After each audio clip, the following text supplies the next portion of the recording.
Garda, with its picturesque town center, romantic squares and beautiful villas, is tucked away below the prominent Punta San Virgilio and the mighty cliff fortress of the Rocca. With its lush vegetation of cypresses, olive trees, myrtle and oleander, the Bay of Garda offers an incomparable setting on the lake.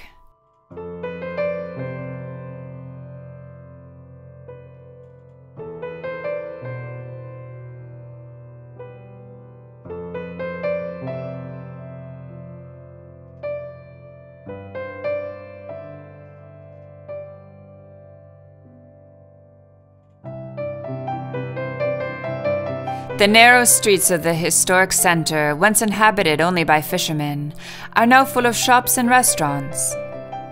While sitting at a table of a bar along the magnificent lakeshore, a visitor can watch the comings and goings of the boats, bringing in the catch of the day, the main ingredient of the local cuisine.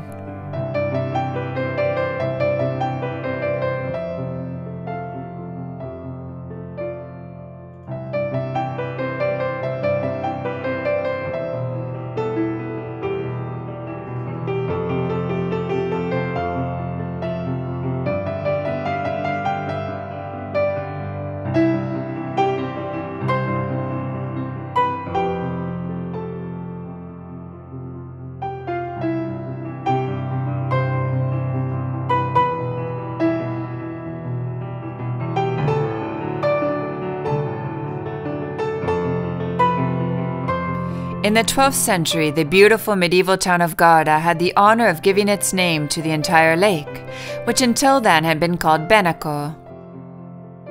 During medieval times, the castle of Garda stood on this rocca, and it was of such importance that the lake changed its former Latin name, Benacus, to its present name, Garda.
At the far end of Garda Bay, the last southwest foothill of Monte Baldo, lies Punta San Virgilio, one of the most famous and romantic spots on Lake Garda.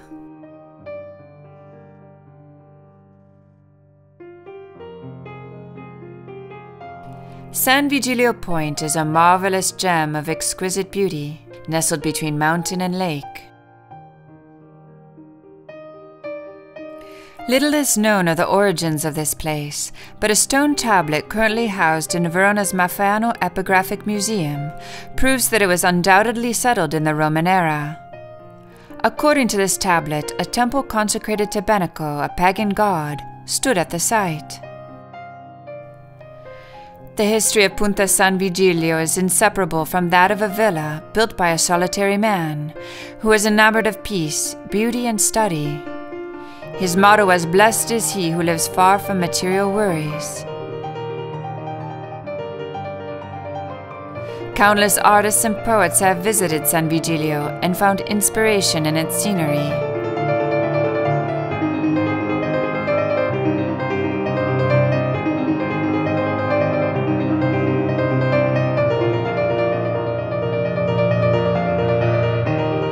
Its splendid villa, little church, historic hotel, port, and the Bay of the Sirens represent subjects that can be numbered among the wonders of the lake.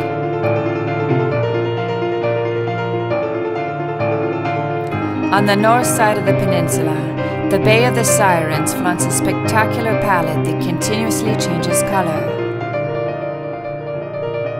Between the two extremes, the slopes of the mountains are covered with a thick, natural vegetation.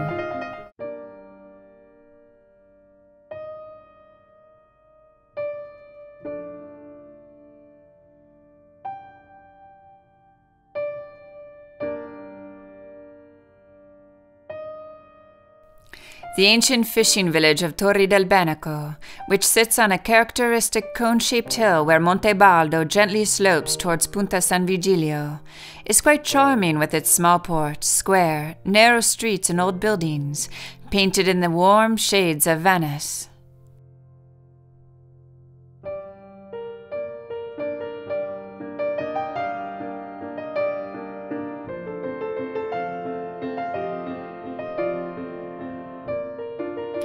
Immersed in this green paradise is the town of Torre del Binaca, with its picturesque castle rising above and dominating the lakefront.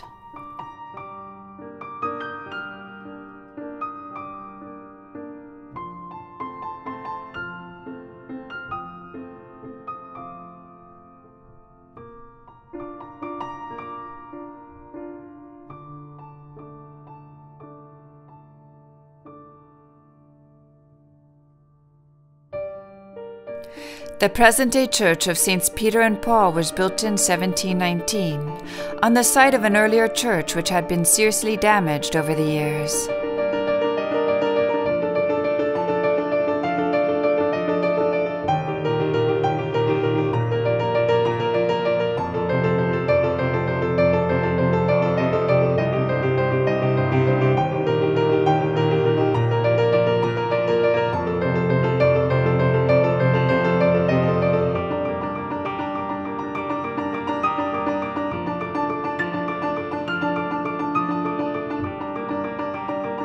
Torre del Binaca has preserved the charm of a medieval village, surrounded by walls and towers. The Roman port on Lake Garda has many reminders of its past as a fishing village, together with stone carvings, evidence of its settlement since prehistorical times. As in the entire Riviera of the olive trees, the houses of Torre are built in stone, often with arches and underpasses that offer a fresh scenic glimpse with every step. For the most part, this was a spontaneous type of architecture that reflects the reality of an ancient tradition and is carefully preserved in the continuous works of restoration and renovation.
Clustered around the foot of the castle and the captain's palace, the old town of Malcesine, with its small port, squares, and streets filled with shops, bars, and picturesque restaurants and beaches, has a magical charm.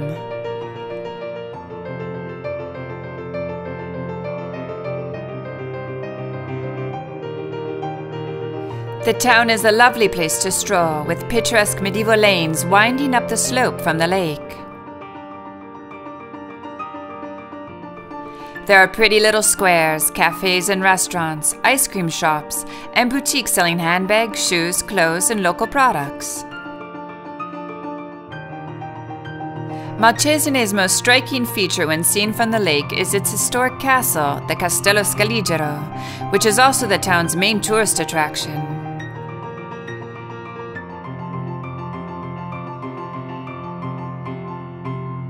A cableway runs from Malcesine up to the high mountain ridge behind the town, Monte Baldo, at an elevation of 1,760 meters.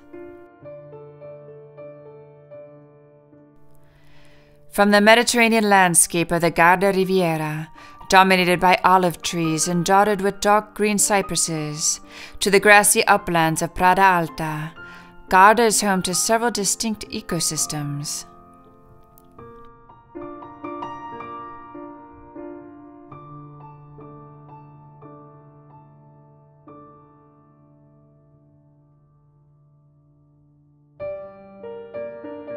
The mountain refuges of Monte Baldo, outposts of alpine culture. Set against a spectacular backdrop, they tell the story of hardy souls who lived up here between the land and sky. Monte Baldo is the ideal place to observe or study a variety of different animal and plant species, native to the area but rare elsewhere.